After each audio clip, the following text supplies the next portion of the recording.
welcome everybody. I'm Chester Elton, accompanied as always by my dear friend and co-author Adrian Gostick. Welcome to the Culture Works live stream series, where we talk about some of the biggest issues that you have in building the culture that you want to have and become the leader that you want to be and that the leader your team deserves.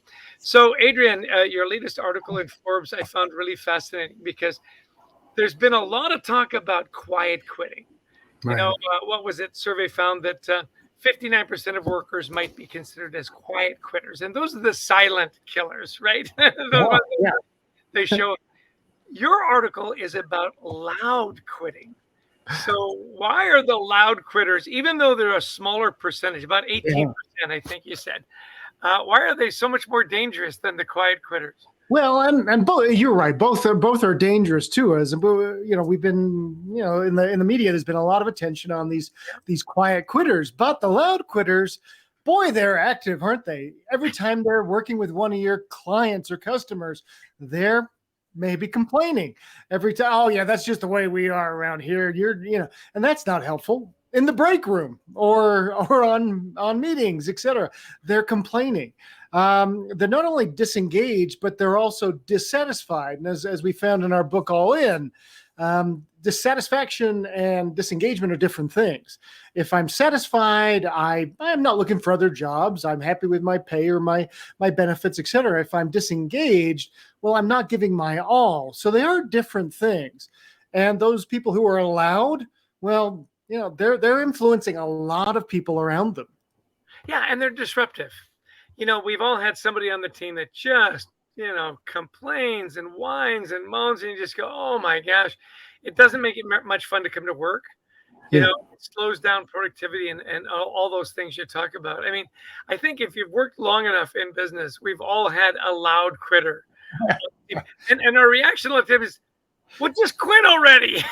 Exactly. But in many cases, they're not going anywhere else because they are, complainers, and nobody's going to hire them. Who wants that? When they ask, well, so tell me about your last employment, and you spent 12 minutes complaining, no boss wants to bring that into their team. Now, so with that said, so how do you overcome this? And one of the first ideas is, well, maybe listen to them first and foremost before we purge ourselves of the malcontents. Sometimes they're making good points, but we're not listening. And you and I have been squeaky wheels before in organizations. We thought we had some really good points to say when we were back in our employee days, but we really weren't listened to. And that's frustrating, isn't it? Well, yeah, and that can turn, some innovation or some energy at work into a loud quitter, right? Mm-hmm. We have these great ideas and we keep getting blocked and no one's listening to us. I'm going to go to somewhere where I'm appreciated, but before I go, I'm going to burn the place to the ground, and that's never great. You also talk about, though, the idea of job sculpting, and you and I spent a lot of time talking about, look, when you've got talented people, you want to keep them. They may not be in the most optimal position now. Talk more about job sculpting and how that can calm down the loud quitters. This is one thing, we found when we were working with Microsoft a few years ago. They were losing a lot of their new software engineers or salespeople or marketers coming in, and they wanted to cut that millennial or Gen Z turnover. And one thing they found is that if their manager had what they called an aspirational conversation just once a month with each of their people, that was a career conversation. They're not talking about projects. They're not talking about issues within the work group. They're just saying, Chess, where do you want to go in your career? And how can I help you get there? Are you getting the right training? Are you getting the right cross-functional opportunities? Are you stretching yourself? That's all that meeting was about. It could be 20 minutes, half an hour or so. They actually cut their millennial turnover in half by implementing those aspirational conversations. So this is something actually a manager can control. My manager might not be able to give me huge raises or big bonuses, but he or she can help me sculpt my career. Yeah, isn't it interesting that so much of this comes back to communication? Just giving people some of your time, taking a look at, what are you doing that's invigorating? Where do you want to be? And help them craft that. It's so funny that it doesn't take much time. Yeah. Yet those little inventions along the way go a long way into keeping people engaged, keeping them energized. That's great advice. You talk about reducing uncertainty too, and job sculpting does do a little bit of that, doesn't it? Because Yeah. it talks about the future, but this reducing uncertainty is always a good thing. And as we know from our work with anxiety at work, it lowers anxiety, right? And there's so many questions on that, from big picture, like, will my job last? Are we addressing the big uncertainties, threats from competitors, et cetera? Will the funding last for this project? All those big picture questions that managers feel like, no, I talked about that a year ago. It's like, well, what have you said this week? What have you said today about that? Because those worries don't go away. To the smaller issues, what's my boss really looking for in this report? Am I using the right procedure in this workflow? Those little, clarity can make a really big difference in people. So yeah, reduce uncertainty if you want to get people more engaged and reduce this loud quitting. Yeah.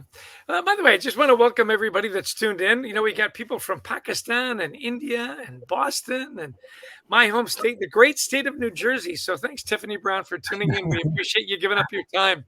I also happen to know, by the way, that Tiffany Brown is a huge New Jersey Devils fan. So I just want to wow. My beloved New Jersey. Who isn't? I mean, come on. Yeah. Wake me when it's hockey season. It's really interesting too, this common thread of gratitude that we have. Yeah. I love that, in your articles, you don't ever shortchange this idea of when people perform and they're doing well, to make sure you take time to recognize and celebrate that. In your article, you talk about just be more grateful. Yeah. Well, why is that continue to be so important? This is one of those, when we go in and we do an employee engagement survey, or we're working with a leader, there are simple levers we can pull to improve employee engagement, improve that leadership skill right away. And one of them is more gratitude. It's the old more cowbell, right? You can't get enough gratitude. And yet most managers, I'm just too busy. I don't have. So one of the things I talked about was a Glassdoor survey that showed that more than half of employees say feeling appreciated from their boss makes them want to stay longer in their company. We've tied, in our book All In, we tied recognition to employee retention and engagement and satisfaction, but the surveys keep coming out and out. And one of the things we find, and when we wrote Anxiety at Work, we found this, was that the more gratitude I give, especially younger workers, the more they're going to understand that their work is important, that they're valued, but also that they belong. And belonging in a team is really vital, isn't it, Jess, if you want to build a great culture?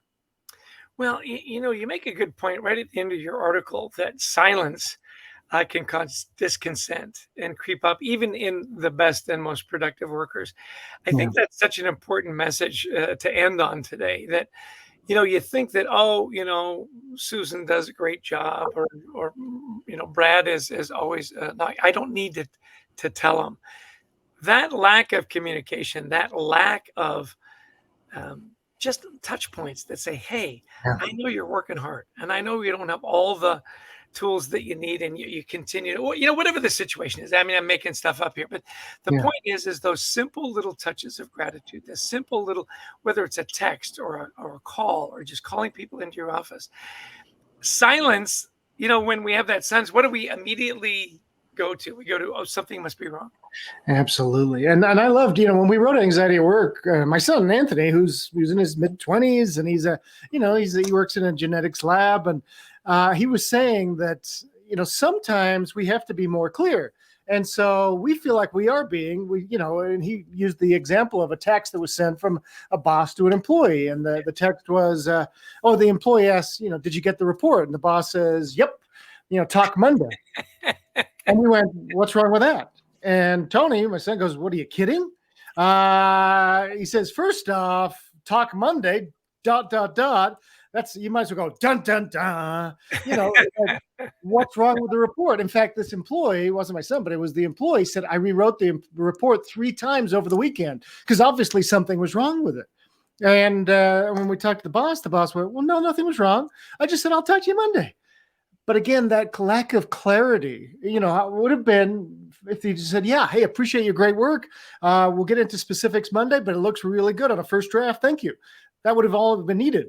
More clarity is going to bring down anxiety, is going to raise the engagement level of your people. Yeah, we just had on our podcast, Anxiety at Work, yesterday, a pre-record. It'll air in a week or two, to talk about psychological fitness. And this bit of communication really adds to that psychological fitness, right? You've got information, you feel valued, you feel appreciated, you're not taking anybody for granted. All these little things that go into making a great culture. Well, it's so interesting to me. Loud quitting. A great article. If you're not following Adrian Gostick on Forbes, you should be. His articles are always insightful. Not only does he give you great data and case studies, but Adrian gives you tools on how to address, loud quitting or quiet quitting or AI in the workplace, whatever it might be. So take a look at it, sign up. Follow us on LinkedIn as well. We've got our wonderful gratitude journal. We've got a new edition coming out Friday, which, by the way, is my 40th wedding anniversary. I just thought I'd throw that in. You've been mentioning that everywhere. It says you must be. By the way, it's quite a feat. So congratulations to you and Heidi. But you're looking for some pats on the back, I think. Yeah. It's silence is deadly for me. It's almost like you want some gratitude. Yeah. So, whether it be Forbes with Adrian, LinkedIn, and our website, thecultureworks.com, please take advantage of the stuff we're putting out there. We love, disseminating kind of looking.